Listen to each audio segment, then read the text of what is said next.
महाराष्ट्र में चुनावी सरगर्मी बढ़ती जा रही है। बता दें कि राज्य में एक चरण में विधानसभा चुनाव होना है। यहां 20 नवंबर को मतदाता अपने मताधिकार का इस्तेमाल करेंगे।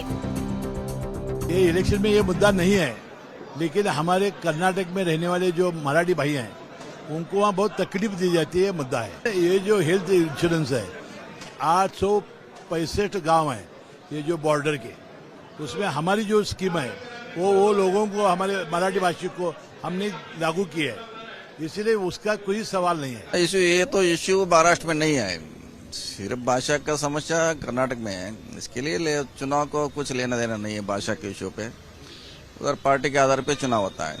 कर्नाटक में सिर्फ भाषा के आधार पर कुछ चुनाव होता है, तो इसके लिए कोई लेना देना नहीं है। अभी भी महाराष्ट्र के लोग दबाव डाल रहे बेलगाम को महाराष्ट्र के अंदर लेने के लिए। एमईएस भी इस पर जुड़ा हुआ। वो तो हमेशा रहने वाला, जब तक ये रहेगा तब तक तो ऐसे पॉलिटिकल इश्यू है वो तो रहेंगे।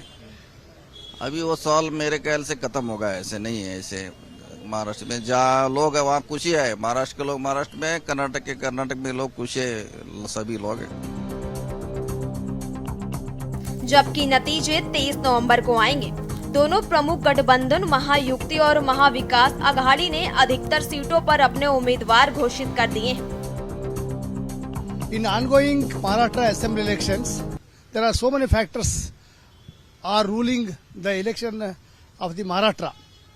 As far as border dispute is concerned, MES leaders already have approached Maharashtra various political leaders to include border dispute in their manifesto. It is not the first time what they are demanding, but unfortunately it has become very weak. That MES or Shiv Sena and Belgaum, they have become very weak since if I seen in since 40 years history. I once again I wanted to tell it is utterly foolishness of the MES leaders to get the political mileage of the border dispute, because thousands of people, thousands of innocent Marathas already have joined mainstream of the Karnataka.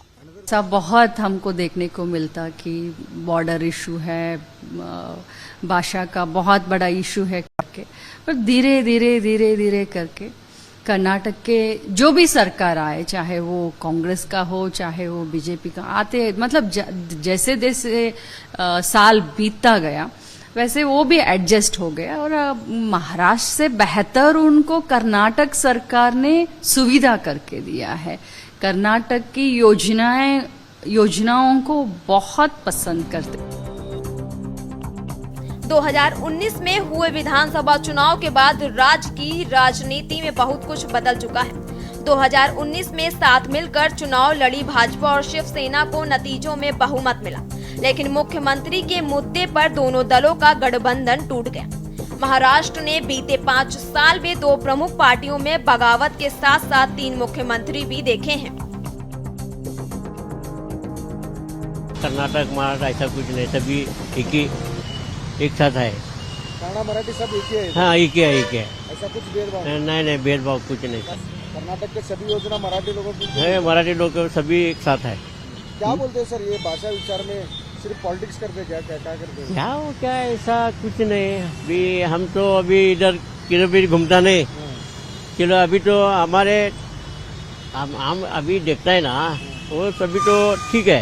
ಇಲ್ಲಿ ಮರಾಠಿಗರು ಹಾಗೂ ಕನ್ನಡಿಗರು ಕೂಡಿ ಇಬ್ಬರು ಸೇರಿ ಒಂದು ಅನ್ಯೋನ್ಯತೆ ಭಾವನೆಯಿಂದ ಏಕತೆಯಿಂದ ಕನ್ನಡಿಗರು ಒಂದೇ ಅನ್ನೋತಕ್ಕಂತಹ ಭಾವನೆಗಳನ್ನ ಮೈಗೂಡಿಸಿಕೊಂಡು ಬೆಳೆಯತಕ್ಕಂತಹ ನಾಡಿದು.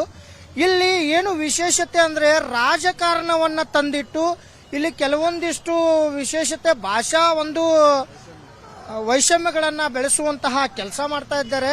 ಇಲ್ಲಿ ರಾಜಕಾರಣವನ್ನ ತರಬಾರದು. पिछले 5 विधानसभा चुनावों का क्या रहा परिणाम? 1999 किसी को स्पष्ट बहुमत नहीं मिला था। 288 में से 75 सीटें जीतकर 7 कांग्रेस सबसे बड़ी पार्टी बनी थी। 2004 में हुए चुनाव में एनसीपी 71 सीटों 18.75% वोट के साथ सबसे बड़ी पार्टी के रूप में उभरी थी।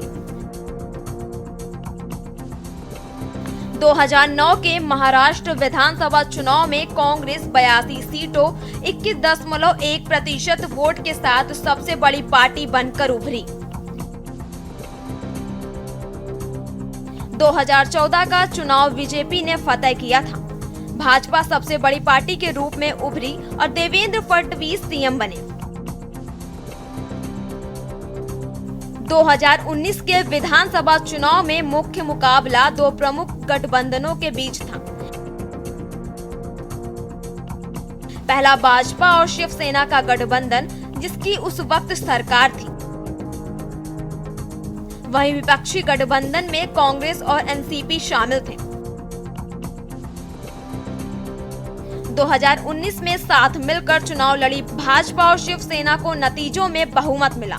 बाद में मुख्यमंत्री के मुद्दे पर दोनों दलों का गठबंधन टूट गया।